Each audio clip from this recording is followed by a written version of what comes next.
মৰমৰ ছাত্ৰ ছাত্ৰীসকল তোমালোকে পোনপ্ৰথমে প্লে ষ্টৰত যাবা প্লে ষ্টৰত গৈ কিনে তোমালোকে এই এপটো ডাউনলোড কৰিবা ক্লাছ 10 ক্লাছ 12 বোৰ্ড ৰিজাল্ট 2024 এই এপটো তোমালোকে ডাউনলোড কৰিবা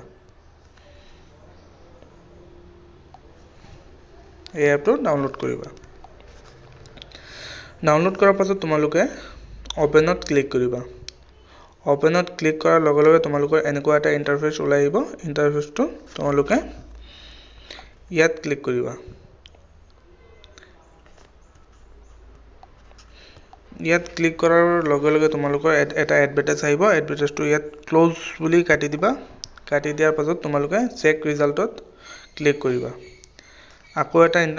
এডভাৰটাইজ আহিব এডভাৰটাইজটো কাটি দিবা মৰমৰ ছাত্ৰ ছাত্ৰীসকল এতিয়া তোমালোকৰ ৰোল নাম্বাৰটো বহাবা মই ৰোল নাম্বাৰটো বহাই আছো এতিয়া তোমালোকৰ নাম্বাৰটো বহাবা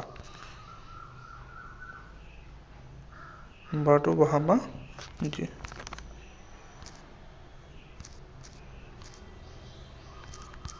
দিয়াৰ পাছত ৰিজাল্টত ক্লিক কৰিবা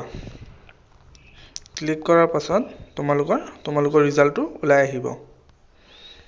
এটো ৰিজাল্ট এনেকৈ তোমালোকৰ ৰিজাল্টটো ওলাই আহিব মৰমৰ ছাত্ৰ ছাত্ৰীসকল তোমালোকে কিমান ডিভিজন পাইছা আৰু কিমান পাইছা নাম্বাৰটো ৰিজাল্টটো কেনেকুৱা হৈছে মোক কমেন্ট কৰি জনাবা মৰমৰ ছাত্ৰ ছাত্ৰীসকল এতিয়া আমি তোমালোকক শিকাম যে দেখাই দিম যে তোমালোকে কেনেকৈ তোমালোকৰ মাৰ্কশিটটো ডাউনলোড কৰিবা মৰমৰ ছাত্ৰ ছাত্ৰীসকল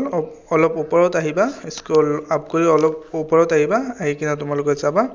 ইয়াত এটা প্ৰিন্ট আউট বুলি এটা লোগো আছে ইয়াত তোমালোকে ক্লিক কৰিবা ক্লিক কৰাৰ লগে লগে তোমালোকৰ এনেকুৱা এটা ফৰ্ম ওলাই আহিব পেজ এটা ওলাই আহিব তোমালোকৰ অলাগতিয়াল পেজখিনি তোমালোকে হেডি কৰিবা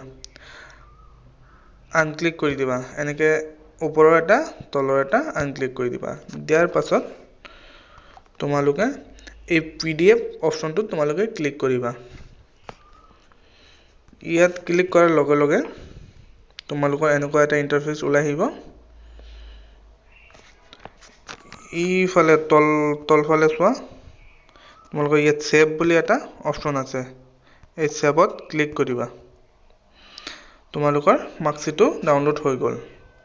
মৰমৰ ছাত্ৰ ছাত্ৰীসকল তোমালোকে অনুগ্ৰহ কৰি জনাই দিবা তোমালোকৰ ৰিজাল্টটো কেনেকুৱা হৈছে আৰু এনেকুৱা ধৰণৰ নতুন ভিডিঅ' পোৱাৰ বাবে তোমালোকে মোৰ চেনেলটো সাবস্ক্ৰাইব কৰি থবা